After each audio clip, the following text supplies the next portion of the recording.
Chelsea Wolfe Unbound EP review. Let's chat about it. Hey friends, what's going on? John here from What's Spinning here tonight to chat about this latest EP from Gothic singer-songstress Chelsea Wolfe. If you are into the modern, sort of gloomier side of rock music, you know who the hell she is. And since her debut years ago, she has become sort of a modern favorite of mine. I have reviewed just about everything that she has done since she debuted years ago. And initially, I'm going to be real with y'all. I wasn't going to review this EP. I'm kind of starting to get on list week already, and I'm winding down for the year. I've only got a few more reviews left. But when I started hearing what she was doing on this EP, from the singles that she dropped from it, it tugged at a certain place in my heart that I haven't felt from Chelsea in a long time. Now, when I initially had gotten into her, it was because she was a very gloomy, moody singer-songwriter putting out some gothic folk. And this EP, it's a bunch of revisions as well as a cover from her last album that came out earlier this year. Let's chat about it. First up, we get a new rendition of Whispers in the Echo Chamber, and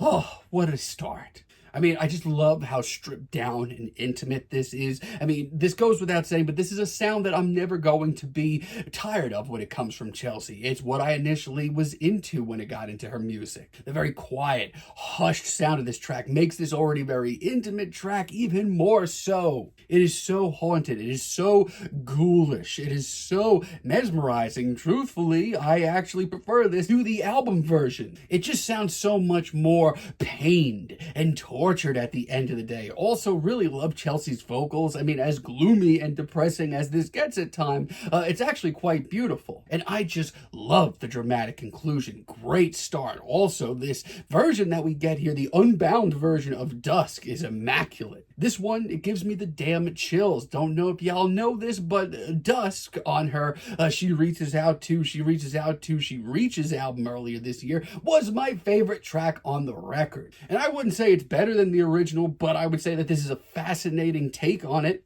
I love how smoky her vocals comes off and just how immensely dark this track sounds. Not only that, but it's more heartbroken sounding, which is, yes, a very good thing. Chelsea on tracks like this sounds like some ancient ghoul searching for her lost love. And yeah, that's the compliment of the year, my friends. I really love the version that we get of the Liminal as well. It gives me almost Abyss vibes, mostly because this track just sounds so desolate. Chelsea on this track just sounds so lost. It sounds like she's performing this track from just this immense, massive darkness. And in that, I mean, her very bluesy performance just pops so much harder. It's tragic, it's haunted, it's beautiful. We also get a Spiritbox cover on here. Yes, Cellar door. And I'm gonna be real with y'all. I mean, Spiritbox are decent, they're okay. I mean, they're not exactly my go-to in the modern metalcore and gent scene, and I am familiar with the original version. I actually think it's one of their better tracks. It's totally fine. But for my money, personally, for my tastes, I like this a little bit better. It comes off a lot more forward-facing, a lot more intimate, and much more real.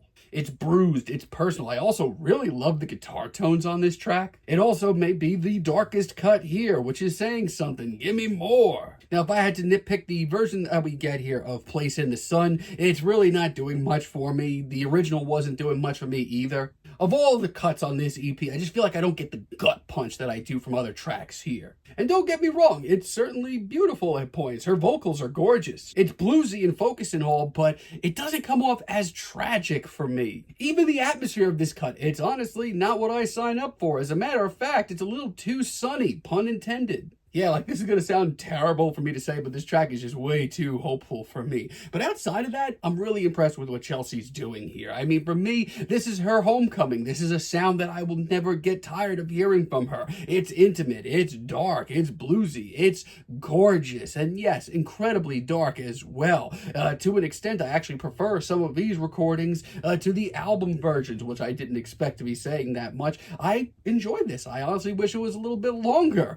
For now, though, I'm feeling a decent 8 on this EP, but let me know what you all think down below. If you like the video, be sure to give us a like, give us a subscribe, and let me know down below what you would like for me to chat about in the future. And until next time, have a great day, friends.